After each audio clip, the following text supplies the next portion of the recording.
पर गांव में सुखिया नाम का व्यक्ति रहा करता था। सुखिया के पास एक ऊंट था। सुखिया गांव में घूमने आए सैलानियों को अपनी ऊंट की सवारी कराता था।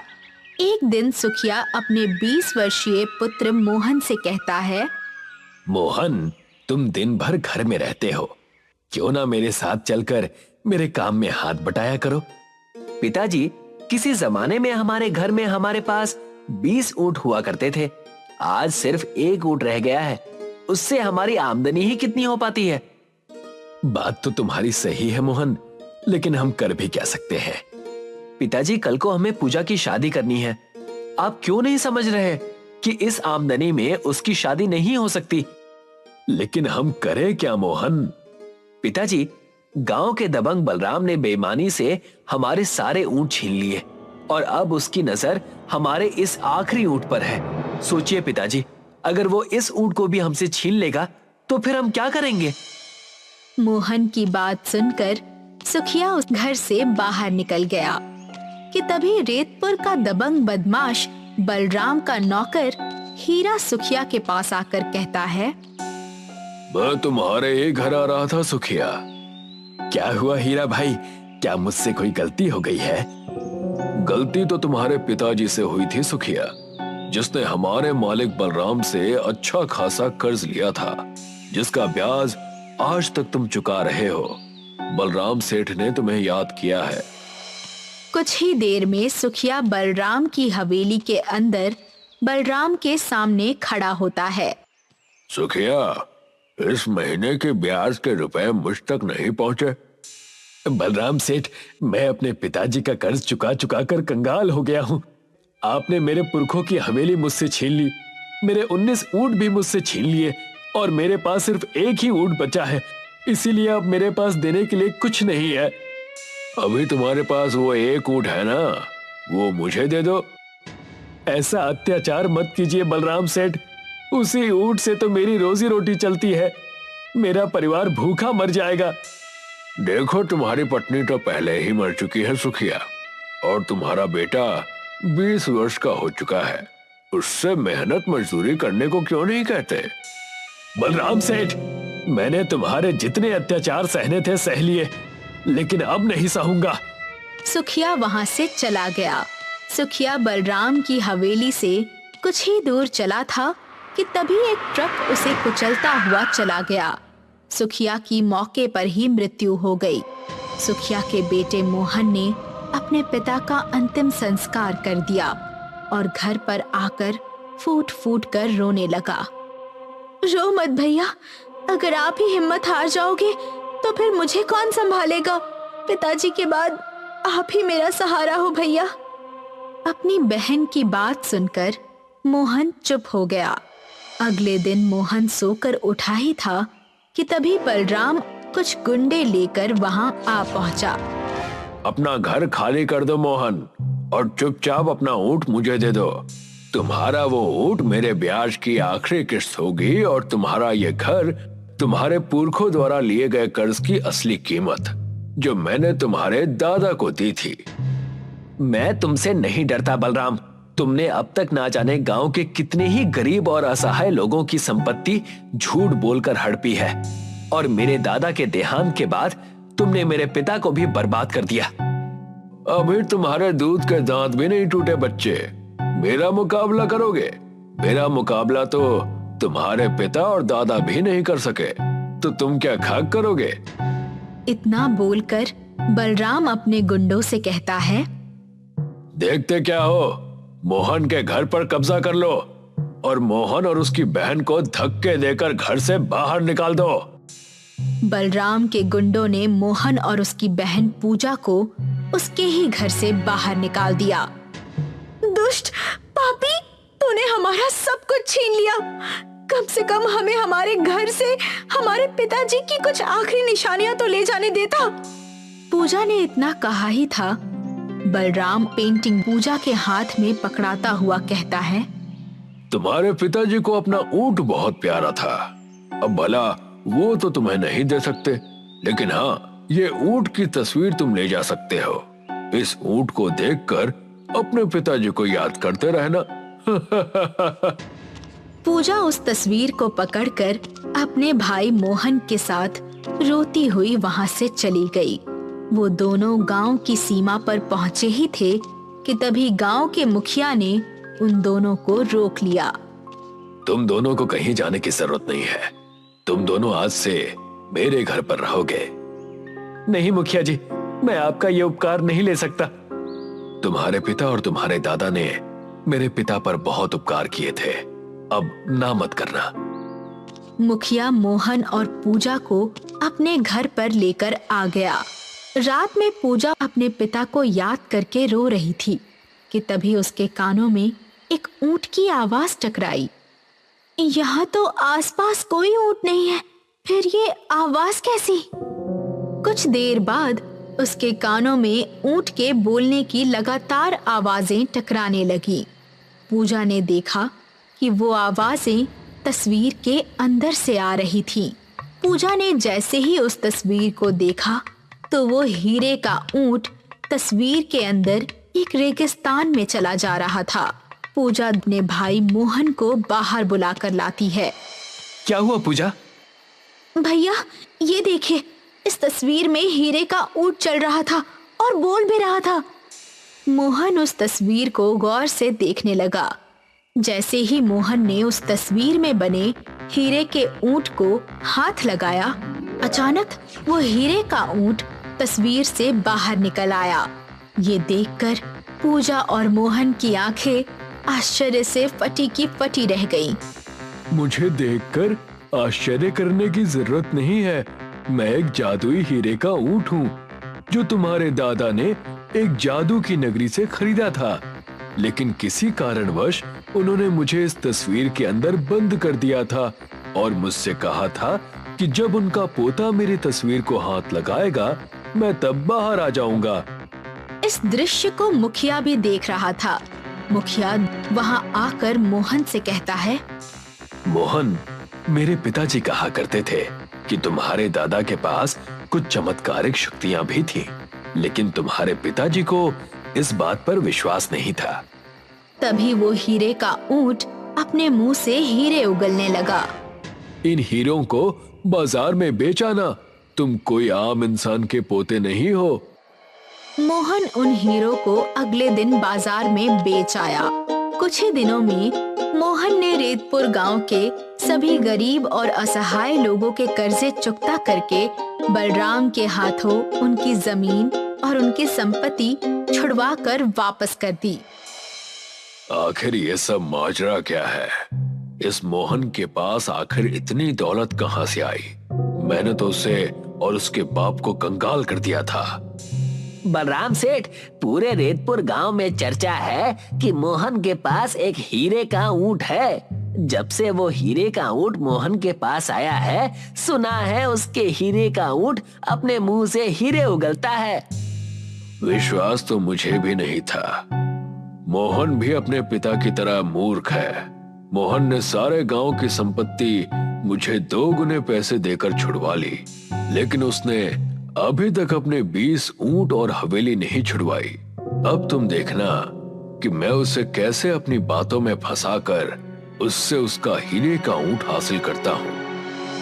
अगले दिन बलराम अपने नौकर हीरा के साथ मोहन की हवेली में पहुंच गया।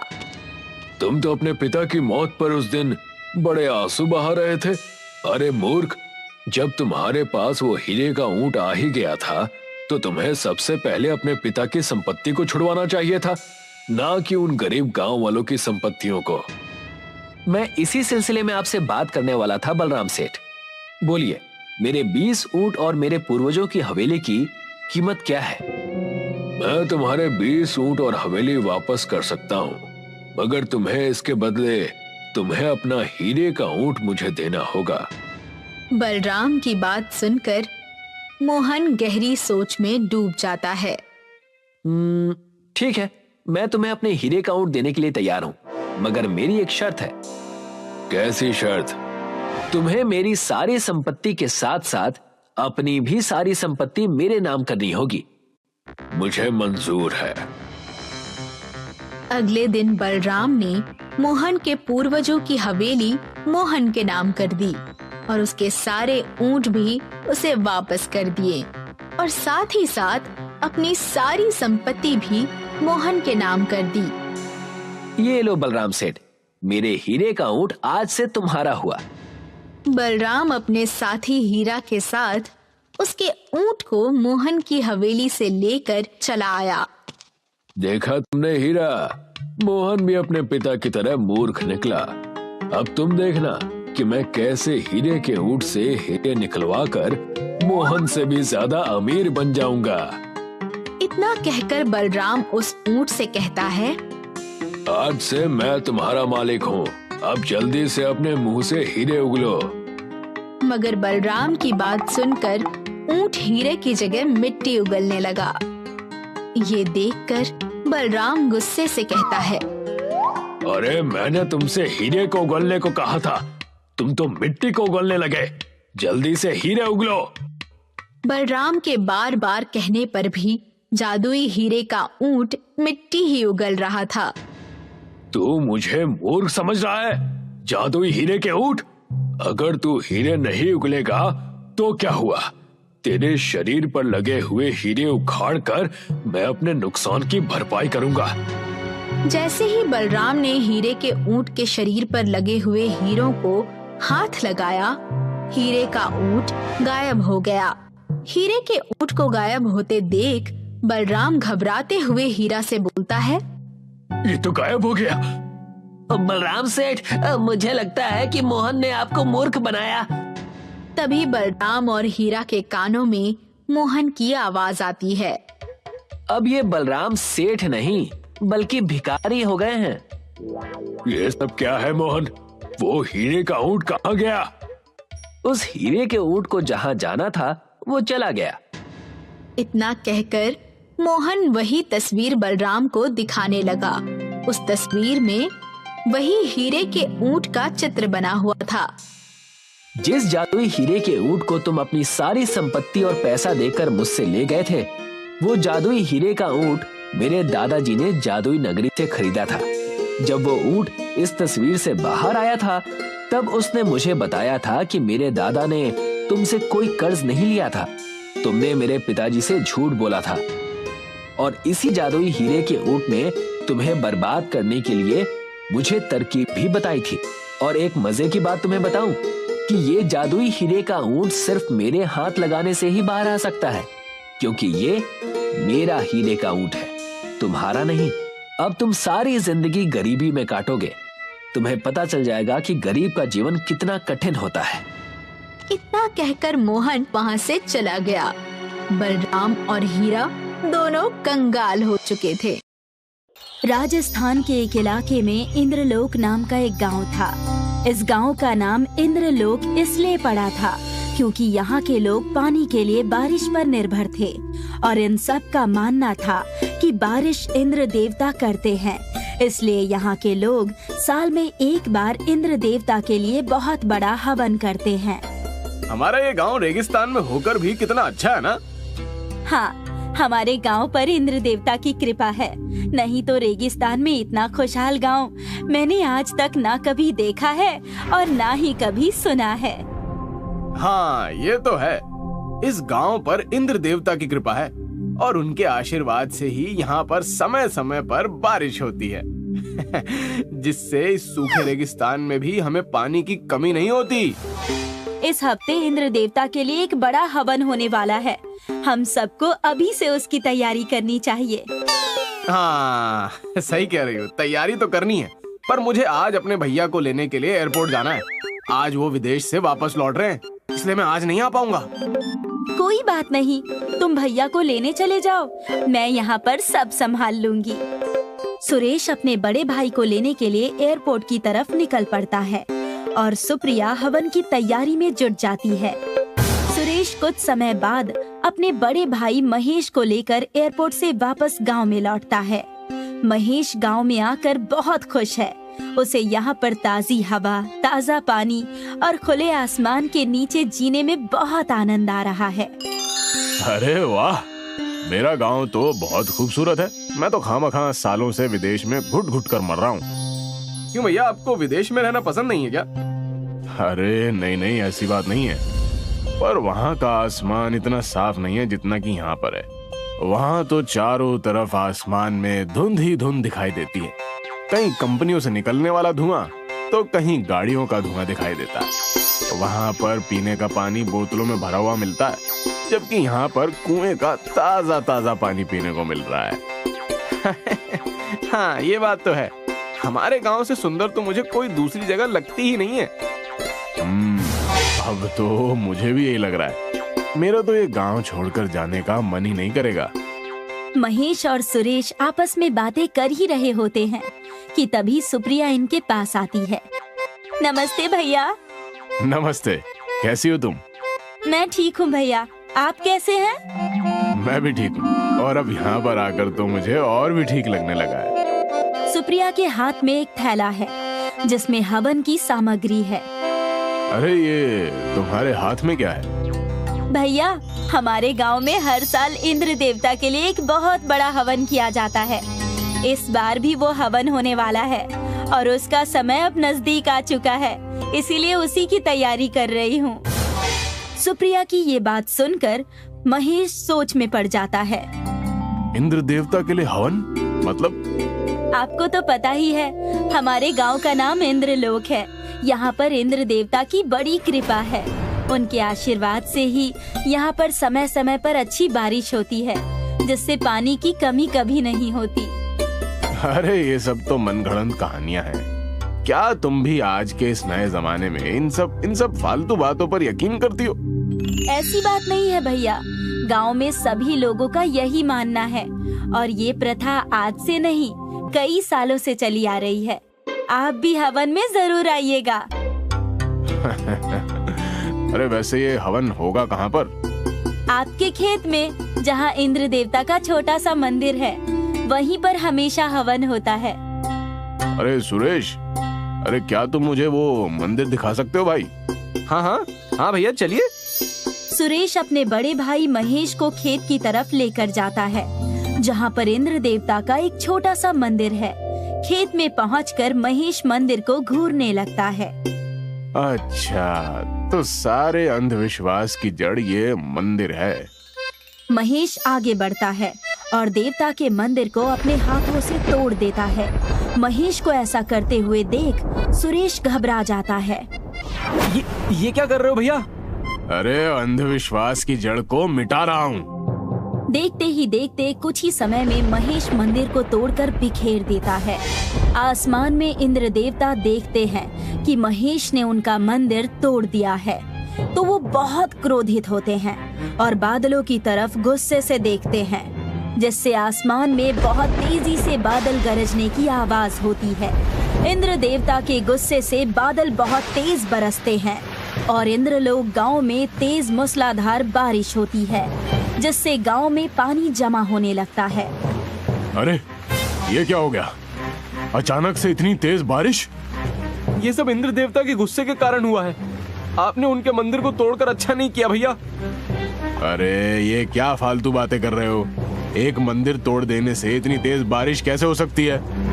मूसलाधार बारिश और तेज होती जाती है और गांव में पानी बढ़ने लगता है, जिससे जगह जगह पानी जमा हो जाता है और लोगों के घर पानी में डूबने लगते हैं। सुप्रिया सुरेश के पास आती है। अरे, गांव में इतनी तेज बारिश कैसे हो गई? ये सब महेश भैया की वजह से हुआ है। उन्होंने इंद्र देवता के मंदिर को तोड़ दिया और अब पूरे इंद्रलोक गांव को इसका परिणाम भुगतना पड़ रहा है। ये देखो, मैं इंद्र देवता की मूर्ति को उठा लाया हूँ। ये तो महेश भैया के हाथों से बहुत बड़ा पाप हो गया है। हमें जल्दी ही कुछ करना होगा, नहीं तो पूरा गांव बाढ़ की चपेट में आ जाएगा और सब कुछ तबाह हो जाएगा। सुप्रिया और सुरेश दोनों पुराने मंदिर वाले खेत में जाते हैं और मंदिर वाली जगह पर इंद्र देवता की मूर्ति को रखकर उनके सामने प्रार्थना करने लगते हैं। हे इंद्र देवता, हमें माफ कर दीजिए। महेश भैया की गलती की सजा पूरे गांव को भुगतनी पड़ रही है। हे इंद्रदेव, मैं अपने भैया की तरफ से माफी मांगता हूँ। वो बचपन से ही बाहर शहर में रहे हैं, इसलिए उन्हें हमारे गांव की हवन प्रथा अंधविश्वास लगती है। उन्हें माफ कर दीजिए। हम आपका मंदिर फिर से बनवा देंगे। मैं एक मिस्त्री को जानती हूँ। जल्दी से उन्हें बुलाकर इसी जगह पर नया मंदिर बनाने के लिए कहती हूँ। ठीक है, जल्दी से मिस्त्री को बुला कर लाओ। सुप्रिया जाती है और मिस्त्री को बुलाकर लाती है। मिस्त्री आता है और पुराने मंदिर वाली जगह पर फिर से ईंट जोड़कर मंदिर बनाने लगता है। जैसे जैसे मंदिर बनता जाता है, बारिश कम होती जाती है और मंदिर बनता हुआ देखकर महेश भी आ जाता है। अरे ये मंदिर बनने से तो बारिश कम हो रही है। मुझसे बहुत बड़ी गलती हो गई थी। मैंने इंद्र देवता का अपमान करके बहुत बड़ा पाप किया है। अब मैं ही इस पाप का प्रायश्चित करूंगा।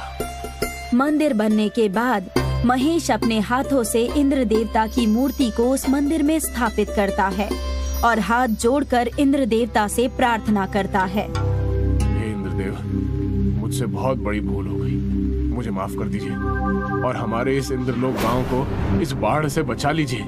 महेश को मंदिर में मूर्ति स्थापित करते इंद्र देवता ऊपर से देखते हैं, जिससे वो प्रसन्न हो जाते हैं और अपनी शक्ति से बारिश को रोक देते हैं।